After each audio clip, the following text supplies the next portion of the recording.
Noticiário Internacional agora, gente. Nesta quinta-feira, a invasão do Capitólio completa um ano.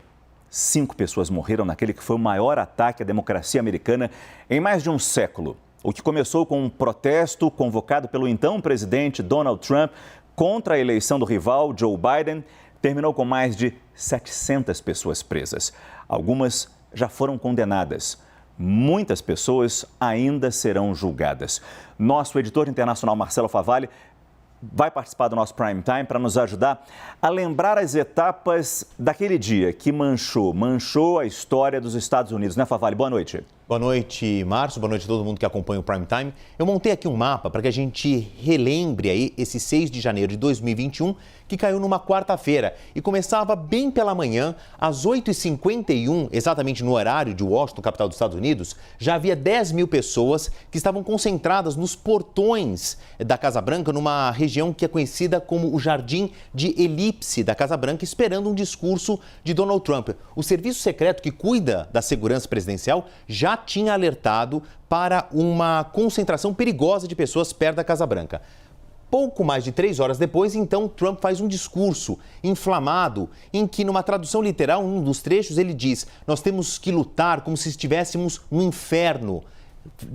Dizendo ali para que aqueles apoiadores não permitissem a posse de Joe Biden. Então, 45 minutos depois, boa parte desses mais de 10 mil apoiadores começam a marchar em direção ao Capitólio. Por quê? Porque na sede do Legislativo americano começaria às 13 horas uma sessão regida por Mike Pence, vice-presidente de Trump e não coincidentemente chefe do Senado, presidente do Senado, porque reza na Constituição americana que o vice-presidente é também o presidente do Senado, uma sessão em que reiteraria o resultado das urnas, que Joe Biden e Kamala Harris, presidente e vice, tinham sido eleitos e seriam empossados 14 dias depois. Então, Trump faz um discurso para impulsionar estes apoiadores a criar uma espécie de tumulto, tentando evitar essa sessão aqui muito simbólica aí nessa transição de poder. No próximo gráfico, a gente tem aqui o que eu marquei que foram episódios importantes da chegada desses apoiadores no Capitólio e começa a invasão. Às 14 horas, de novo no horário de Washington, os deputados são retirados pelo Serviço de Segurança Polícia do Capitólio.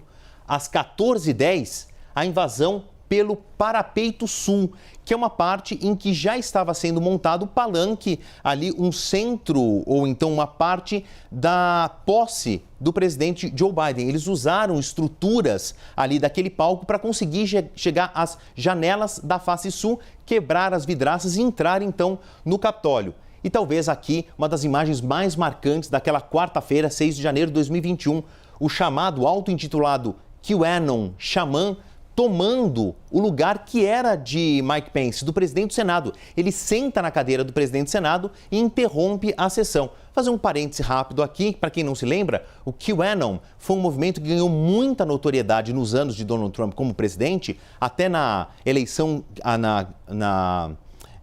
no processo que levou à vitória de Donald Trump, porque divulgou na internet um sem número de teorias da conspiração. Depois da invasão, tem a resposta das autoridades que a gente lê na próxima tela, inclusive com o pronunciamento do Donald Trump. Já chego lá.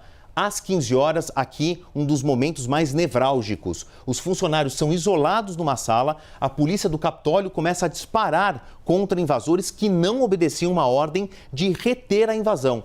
Uma mulher é morta a tiros por um dos seguranças do Capitólio. E às 16h15, quando a situação já era insustentável, o presidente Donald Trump publica nas redes sociais um manifesto, um vídeo, pedindo calma e pedindo que esses manifestantes retornassem tranquilamente às suas casas, que deixassem a invasão do Capitólio.